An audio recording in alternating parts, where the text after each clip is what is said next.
We begin this morning with a look at the live radar. It's been over a week since we've had rain like this.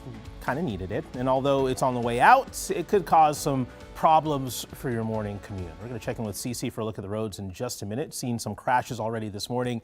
But first, John has been tracking all this rain overnight. John, what a birthday present for you, an active radar. It is a gift. I do like tracking rain. Thanks, Jason.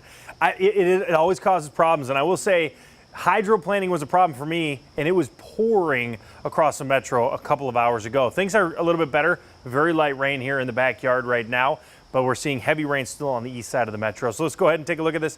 Again, you're seeing areas near Hudson, Stillwater. That's where we saw some heavy rain. You can see accumulating rain over towards Mankato. That's 1.3 inches. You look at the Minneapolis area, 0.74. So that number keeps climbing.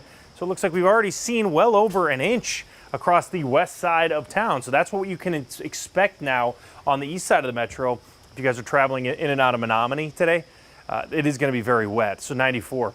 Brainerd looks like it's starting to clear up to the north. Going down to the metro, you can see just some light rain now. So if you're just watching us here, looks like at 7, 8 o'clock, it won't be too bad. Different story here. Baldwin over towards Hudson area. Very heavy rain. Still raining in Owatonna, traveling to the south. We'll take a look at all of this rain. We'll track it out. We'll take a look at your weekend plans in a bit. CC. Hey, good morning. If you're just joining us, I'm tracking a car fire on 169 southbound, not too far from Cedar Lake Road. You can see a pretty large police presence here.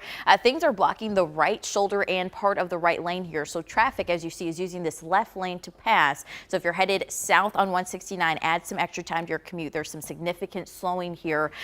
Things quieting down now for sure, but we do have brand new video into our newsroom actually of the moments that this fire actually started. You can see smoke and then the flames really coming from that vehicle.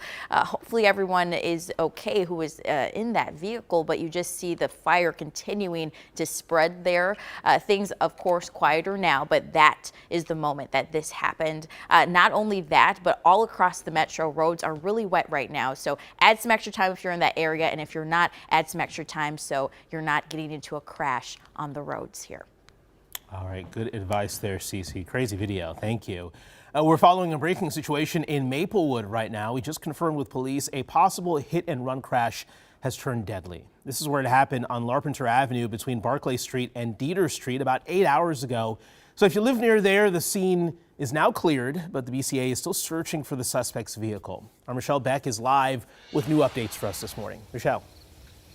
Well, Jason, you mentioned investigators are no longer on scene, but I will tell you overnight, they were telling me that much of their investigation was centered right here in the middle of this road. I'll get to what they were looking for in just a moment.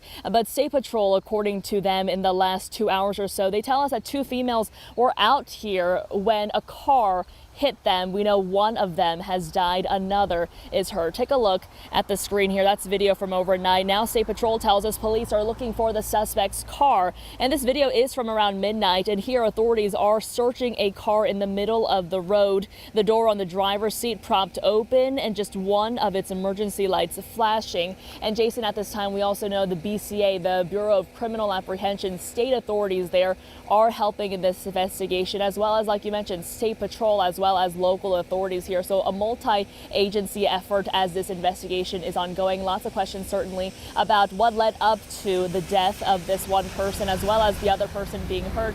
We also need to learn how the person who is hurt, what their condition is like this morning. Jason, back to you. Yeah, a lot to find out here. Michelle, thank you very much. We're going to continue to follow this story as it develops. You can look for the latest on air and online at KARE11.com. Well, switching gears to the Vikings, as painful as it is to talk about, they're taking part in another joint practice with the Browns in a few hours with the hope that